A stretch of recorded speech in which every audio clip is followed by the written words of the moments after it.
ദർശനം നൽകണേ മശിഹായേ, എന്നും പരിശുദ്ധനായവൻ നീയേ പരാ. ദർശനം നൽകണേ മശിഹായേ, എന്നും പരിശുദ്ധനായവൻ നീയേ പരാ. പാപമുലകിൽ നിൻ വാസം ചിരം, യേശു തുണ തന്നെ ജീവബലം.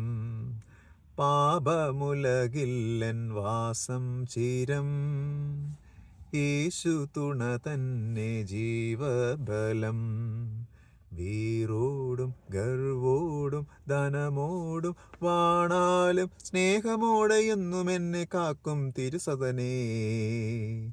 ദർശനം നൽകണേ മിശിഹായേ, എന്നും പരിശുദ്ധനായവൻ നീയേ പരാ. Thank you.